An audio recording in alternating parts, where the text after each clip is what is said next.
welcome to another episode of Apparently. Again, I always start the episode of this, but thanks guys for listening. It's actually been we've been racking up the listens on Spotify lately. Yeah, I'm really pleased with our progress. It's steady, and I feel like we're getting into our groove.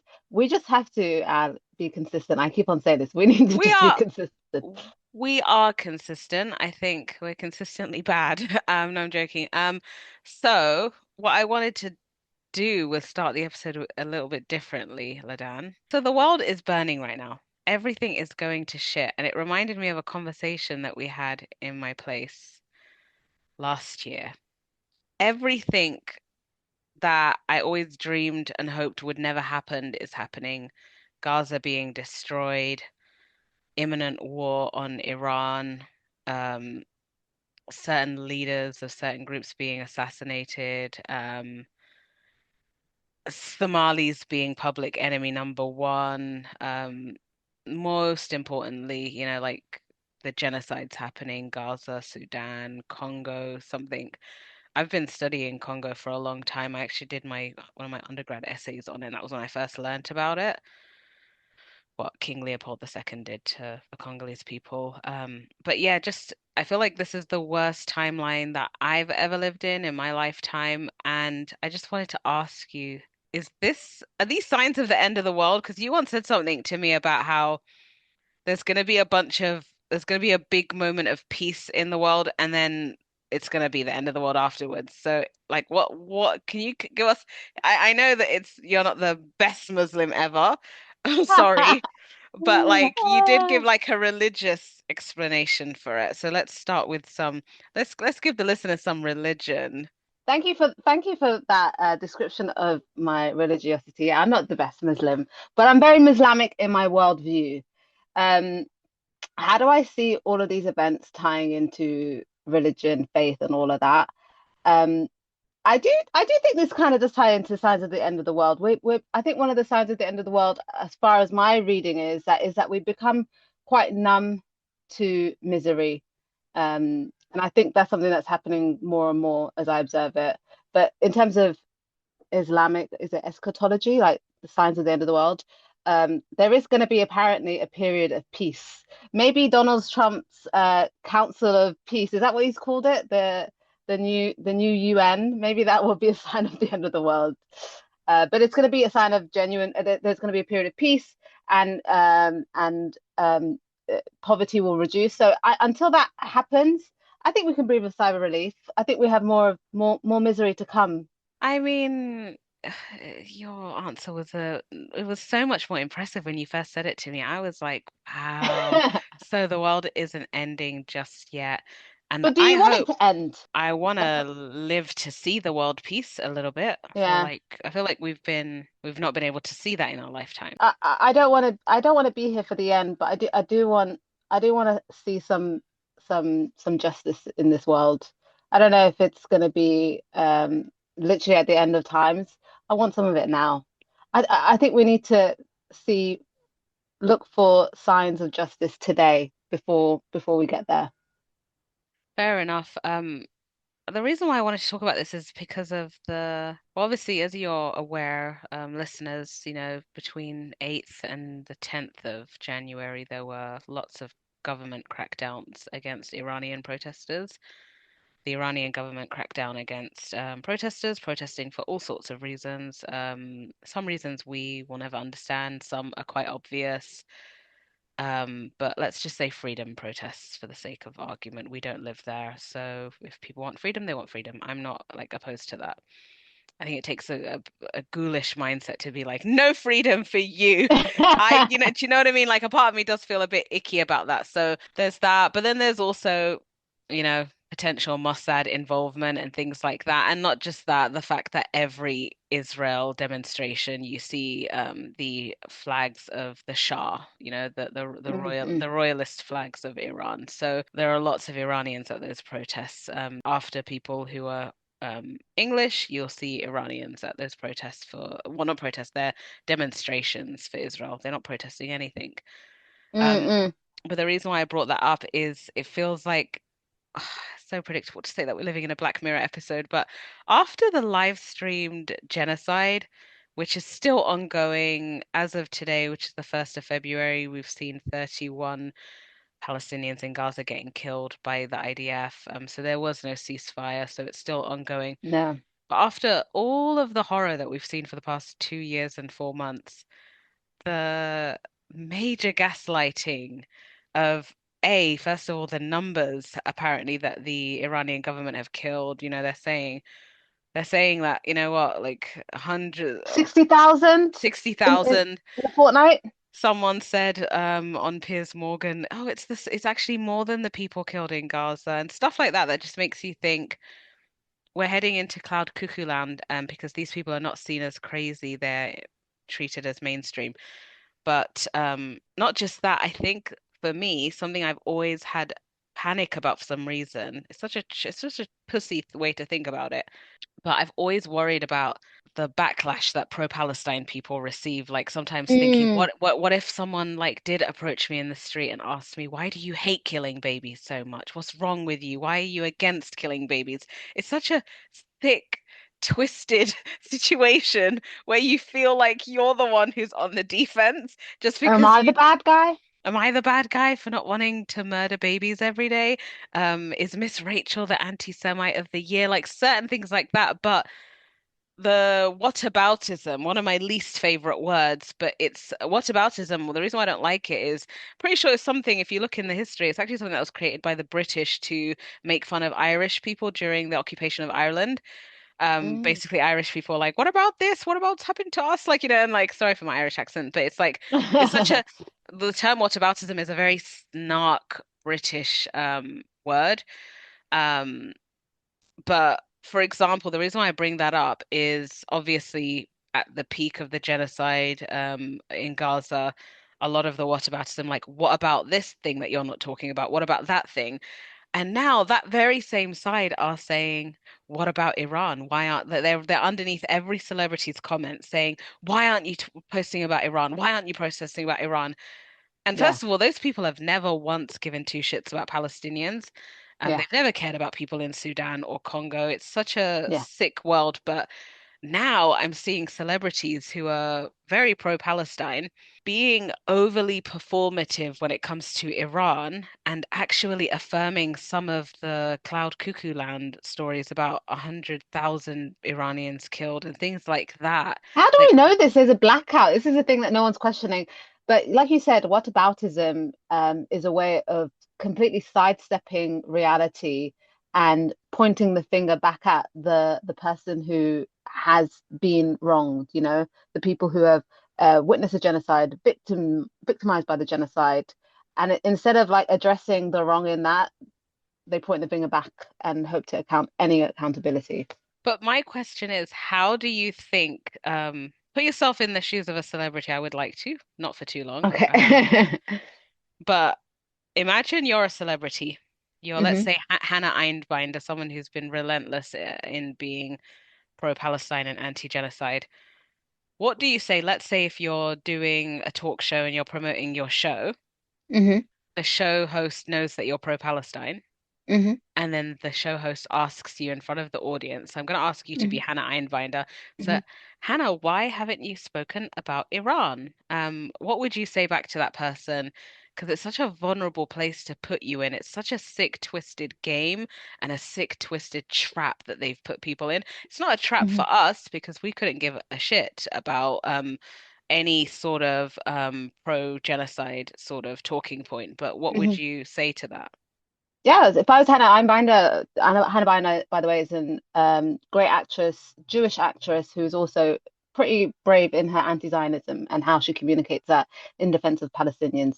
If I was Hannah Einbinder, I would say, listen, I try my best to use my privilege to speak truth to power, and give a voice to people that have been denied a voice. They have a voice. Palestinians have a voice, and they're great at advocating for themselves. The problem is they've been denied a voice in mainstream media, and I'm using my position to do that for them.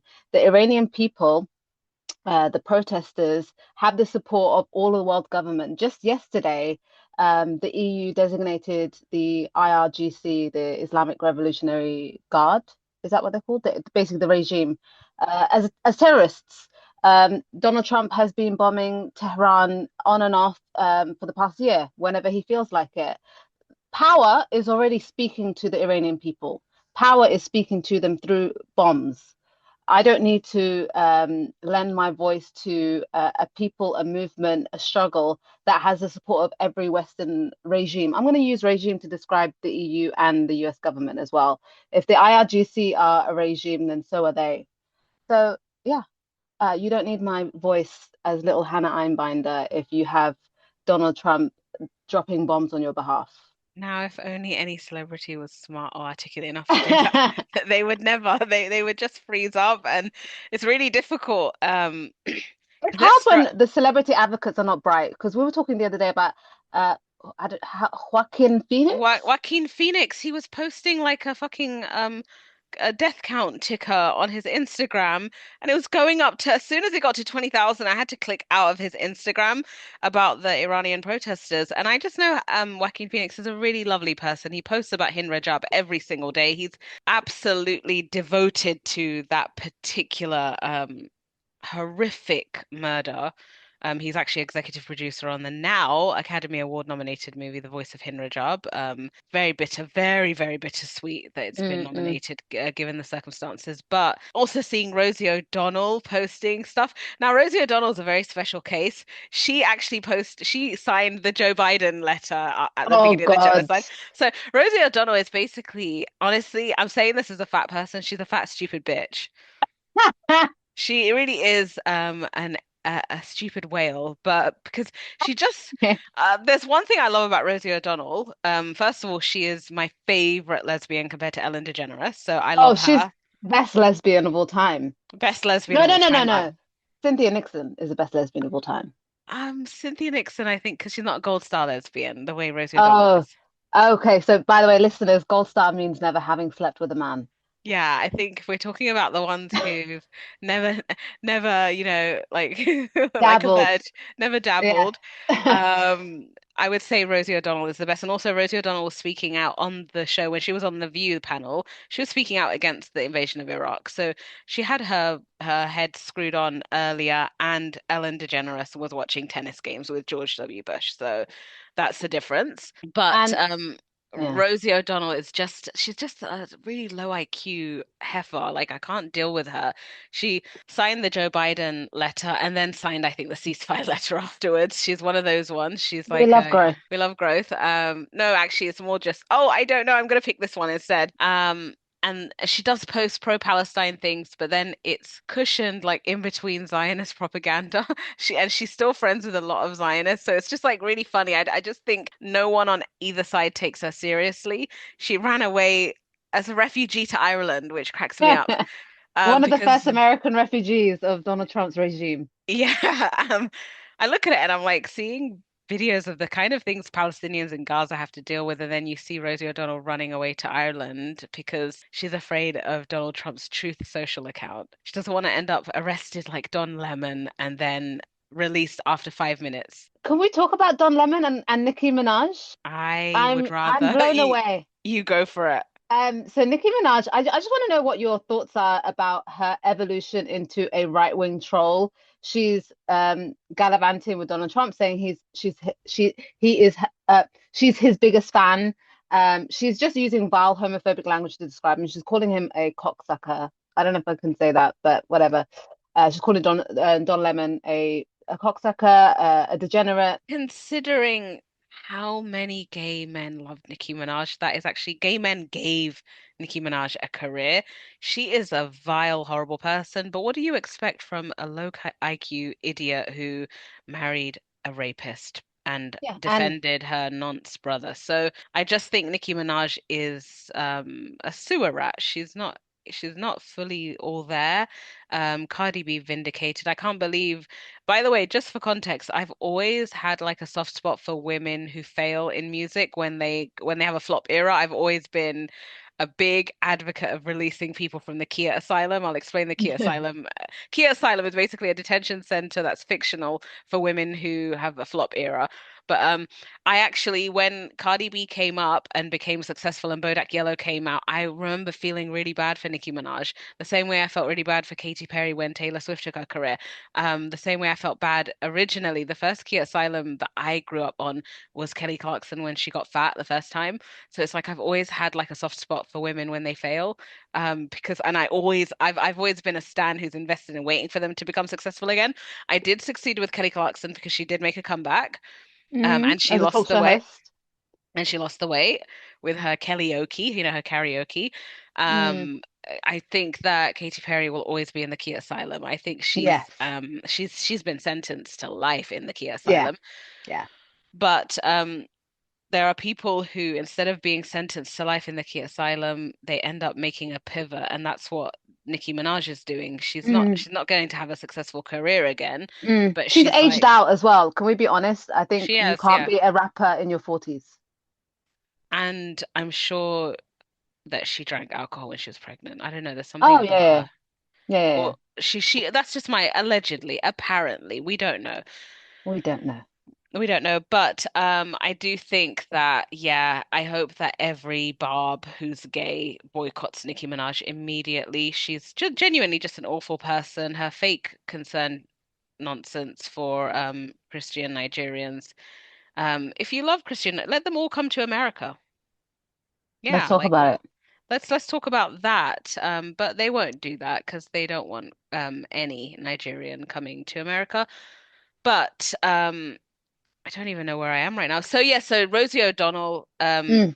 big heifer, big idiot. One minute she's pro-Palestine, the next minute she's posting Zionist propaganda. She's just a well-intentioned buffoon. I think that Joaquin Phoenix he's posting about the Iran crackdowns.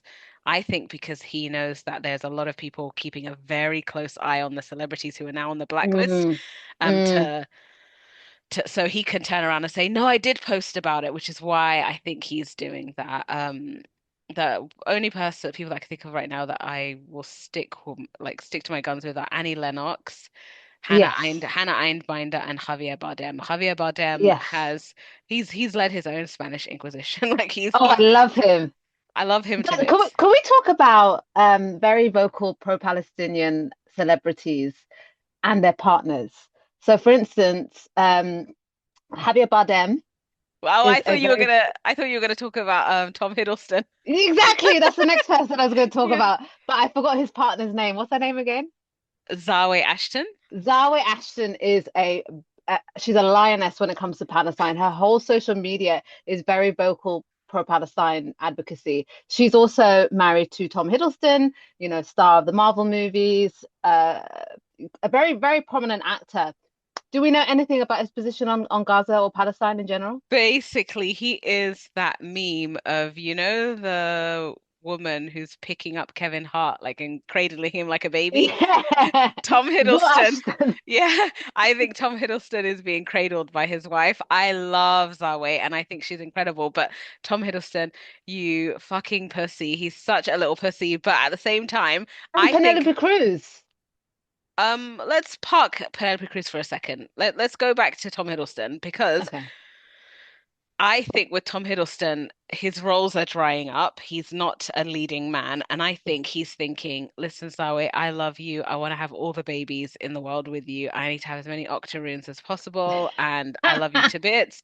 But one of us needs to bring home the bacon. And he's thinking, I will bring home the money Yeah. and you do the activism. I think he wholeheartedly agrees with her Okay.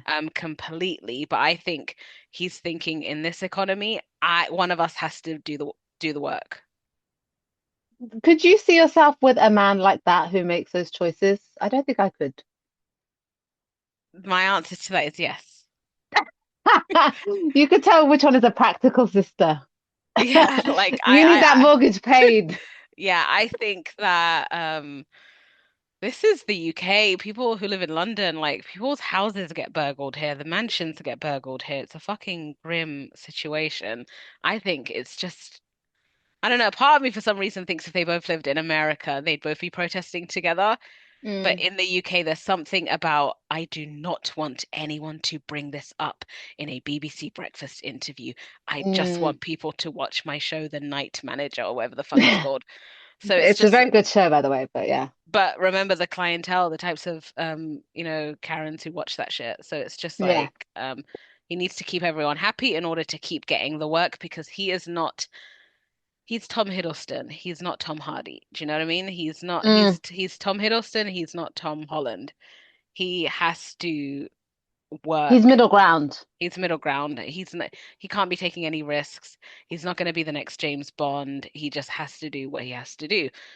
Mm. But Penelope Cruz, I believe in 2014, there was a backlash with her and Javier Bardem and Pedro Almodovar when they signed Mm. a petition in Spain. Pedro Almodovar has been very pro-Palestine and Yeah. basically accusing Israel of genocide back in 2014. I think they had to apologize for it, but I don't believe it has anything to do. She's not a pussy. I think Javier has just led the cause. And sometimes, he's a man. He's the opposite of Tom Hiddleston. He's like, I'm going Mm. to be in charge of this. And Penelope, I believe, has been vocal. Maybe it's a bit different, remember, because they are Spanish actors. Mm. She's probably vocal in Spain. Yeah, okay, so maybe it's a language barrier as I think well. it's not language barrier. I think it's the fact that they have a whole different media ecosystem. The things that go viral in Spain will not go viral in the UK. Mm. So I think it's completely different, but I think that they're both equally pro-Palestine, and I think that Javier has just made it like more of a job for him to do that. But anyways, moving swiftly on to all of the horrible things. So the Imperial Boomerang, we always said everything that happens in Palestine will end up coming back to you, and we can see that right now in America. They are shooting people point blank range in the head. It's Alex Petty, right? Yeah, Alex Petty was a 37-year-old nurse. And can I say a quite attractive man? Is that He okay to say? was he was very good looking and he seemed like a really kind-hearted person. We obviously discussed in the previous episode a lot about Renee Good, and there's a whole conversation to be had about, yes, like we're focusing on these two. Yes, they were both white. I understand that. Um, I'm not going to racially demonize two people who got shot in the head. It's very Mm. similar to when Muslim men go after Malala. It's like she was shot in the head. Like I do Yeah. think that there should be a rule. Don't talk shit if someone was shot in the head. Just keep the Yeah. I identity. think Keep that shit to yourself when someone is shot in the head. Find another way. We've been given a brain. Find another way. You can't talk about this. And I saw a video of someone saying, "Yeah, and now you're just talking about these two white people who were shot in the head." I'm like, don't just talk to the don't you dare say these two white people in the they pejorative put when they put their lives on the line the for least us. you the least you can do is shut the fuck up. And if you want to amplify about other victims, amplify it. They're in the media. We're talking about what's in the media. This is a podcast. This is about the media at the end of the day. But yeah, so Imperial Boomerang, Same um, tactics that we same see tactics. on checkpoints, this time being turned against majority white Americans. I think that something I wanted to mention about the difference between Renee Good's murder, which we discussed last week, and the lesbophobia that we saw in the way they kind of diminished her humanity, her relationship with her wife, and kind of just mocked her as if she was a truly worthless human being. And the differences I'm seeing now with the murder, the killing of Alex Petty here, is that we're seeing a bigger mobilization. The celebrities being more vocal against ICE happened after Alex's murder as opposed to Renee's murder, which I think is quite interesting because I thought the death of a white woman would be more emotive than the death of a white man. But there's something to be said about a armed man in the US as being someone that is seen as I don't know, a symbol of something. Like he's not just a tragic killing, but this is like a breakdown of order. A white man with a gun should never be killed. I think that's something that shocked people. Did he have a gun or did he have a camera? he's armed, but he wasn't pointing Brandishing the it. gun at them. He wasn't brandishing it, but he had a license to carry, which in America is like a virtue, remember? I mean, it's not just that. The whole point of like, I was actually pleasantly surprised to see the NRA condemning the murder of Alex Petty because at the end of the day, for better or worse, the whole point of the Second Amendment, the whole point of NRA and stuff like that was because of paramilitaries potentially from within, like ICE. The whole point of it was them saying, we need our guns in case the government turns against the citizens of the people. So I'm so surprised, but not surprised at the same time, that all of these MAGA cucks are in defense of the paramilitaries, the government who've turned against the people, the citizens. It just shows you how polarized America has become because it's like, Mm. what is the point of the Second Amendment then? What is the point? Yeah. It was, to be honest with you, it was never to be in defense of the state. They always saw the state in the liberal sense. Joe Biden turning the guns on them, through the National Guard or whatever. But they identify with ICE, these MAGA cucks. Um, but maybe with the killing of Alex, maybe they're starting to see, wait, hold on, that was a white man. He might not be a white man with my opinions, but this is a little bit different. I think his job as well, being an ICU nurse, um, and his normalness. He was That looking that after he was looking after veterans, wasn't he? His job. yeah, He was yeah, and it was actually it yeah, he was stationed in a particular hospital looking specifically after yeah. veterans. Whilst we still got time, we're going to quickly move on. Actually, no, one thing I want to talk about ICE, I find it so hilarious seeing celebrities who have been fanatical supporters of Israel saying fuck ICE. Yeah, who was it? I forgot her name. Oh, I know the one of them I don't know. I've never watched her in anything, but she is the daughter of the woman from Back to the Future. The woman, yeah. Zoe Dutch, I think is her name. Yes, Zoe Dutch. Oh, truly vile human being who posted statements on social media during the height of the genocide, basically saying ethnic cleansing is good because we need somewhere to live. She literally shared a post saying that it was right for the Nakba to happen because otherwise, where would these Jews from the Middle East go? Wild. Genuinely a scumbag. So those kind of people, I just look at it and I hope that I don't know. I'm losing hope, but I'm losing hope that in terms of okay, so Israel has lost the narrative, but at the same Mm. time, people are able to do image rehabilitation off the back of this now. And people are able to wag their fingers because of the Iran crackdowns. It's just so we're living in an upside down world. Everything is so upside down, but we could talk about that until the cows come home. So I let's know. talk about Ilhan Omar, who got attacked over the past Yes. week. This Ilhan Omar is, I think, a hero to me for many reasons.